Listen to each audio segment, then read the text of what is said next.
Je m'appelle Anne-Sophie Delcerriès, je suis chef décoratrice de cinéma et j'ai travaillé sur le Théorème de Marguerite d'Anna Novion, produit par TS Productions. J'ai été contactée par Anna, que je ne connaissais pas. Je crois que plusieurs personnes en même temps m'avaient recommandé. J'avais lu son scénario et on s'est tout de suite très bien entendus et on a tout de suite eu envie de travailler ensemble. C'était une première rencontre et j'avais lu le scénario, mais c'est un scénario avec des décors qui pouvaient être assez...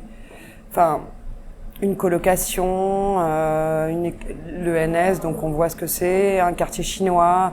Et je savais pas encore ce que ça revêtait pour elle. Et elle avait des références très précises en tête auxquelles je m'attendais pas et qui étaient très enthousiasmante à travailler, comme Wong Kar-wai ou Xiao Xian, enfin du cinéma asiatique très coloré, assez maniériste. Et je savais que ça allait être assez vite, c'est défini un travail entre maniérisme et réalisme qui était très intéressant à mener. C'est des références que j'ai développées avec des tableaux, on a pas mal travaillé sur de la peinture, après des films, après c'est beaucoup de discussions jusqu'au repérage où là ça devient plus concret, où on vient les mettre, on imagine des décors plus neutres et on les remet à l'intérieur des références qu'on a mis en place avant. J'ai fait un petit peu de repérage aussi.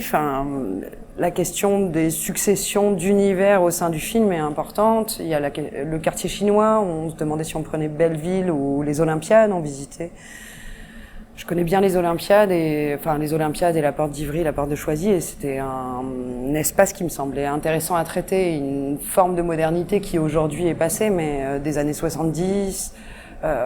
L'immeuble qu'on a choisi, la spatialité de ces lieux-là qui changeait Marguerite, le personnage principal, de l'ENS où c'était des choses plus fermées, un Paris qui est beaucoup plus ouvert, où on voit le ciel, où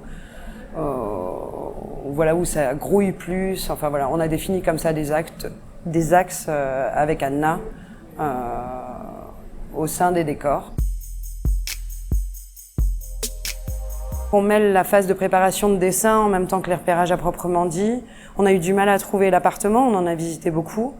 Et c'est toujours un peu compliqué de trouver un appartement avec les bons espaces pour le découpage aussi, que ça puisse permettre pas mal de plans, d'autant que je me souviens plus du nombre de jours de tournage au sein de l'appartement, mais c'était un des décors les plus importants, avec moi parmi les plus gros enjeux de décor.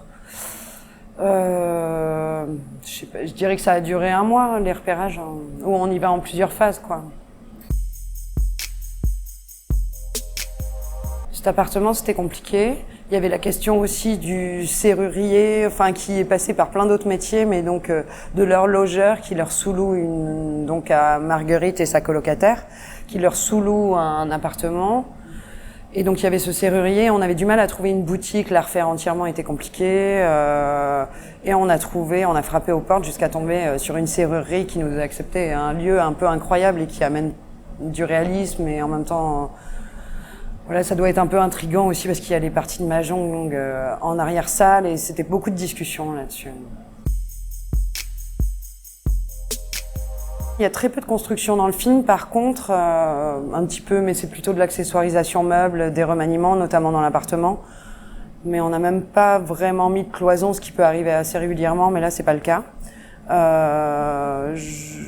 a opté pour, je me méfie des fois des trop grands appartements qu'on cloisonne, vu que pour le cinéma on cherche souvent des lieux plus grands pour faire tenir l'équipe, aussi pour plus de confort de tournage. Je me méfiais de ça et il y avait un bon rapport dans l'appartement qu'on a trouvé entre espace et ce que ça doit représenter, qu'elles aient pas l'air trop riches non plus. Qu'on colle à une réalité sociale de petits appartements parisiens.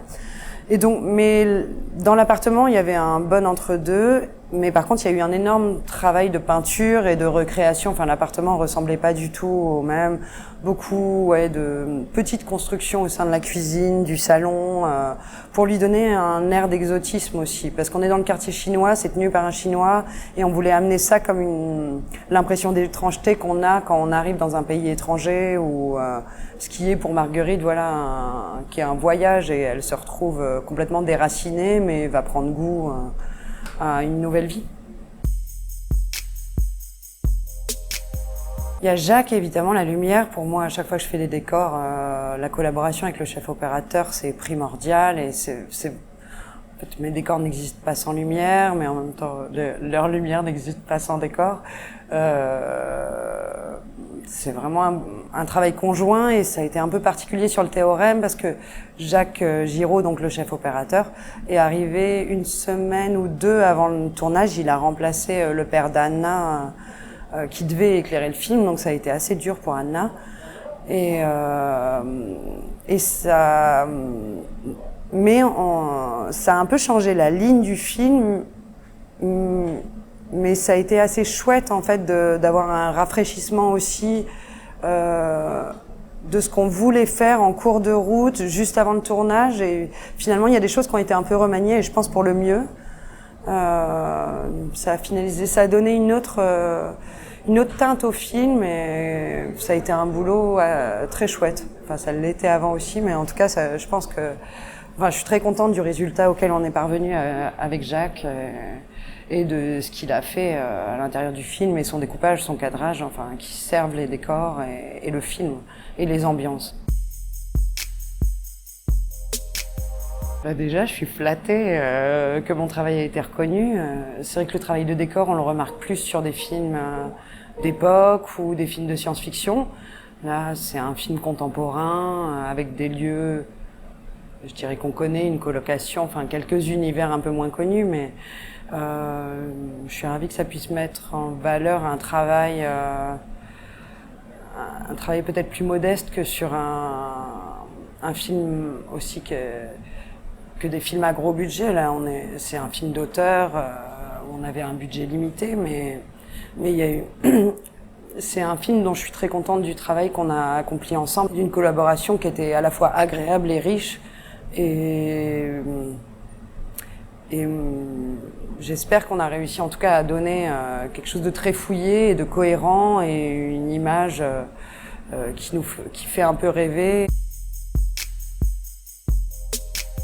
Si ce prix existe, c'est qu'il y a encore du travail. D'ailleurs, ça donne l'occasion de compter à Cannes le nombre de chefs de poste, et c'est très peu. On pourrait croire que ça va. Moi, je dirais que ça dépend des familles de cinéma. J'ai travaillé sur différents films.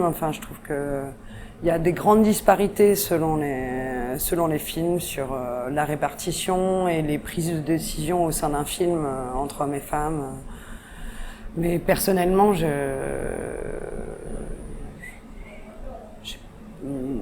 j'essaye de faire surtout mon travail et de pas m'y attacher. Après, collectivement, j'aimerais que ça change et qu'il n'y ait plus de différence, et qu'on n'ait plus besoin de prix pour les femmes pour valoriser leur travail.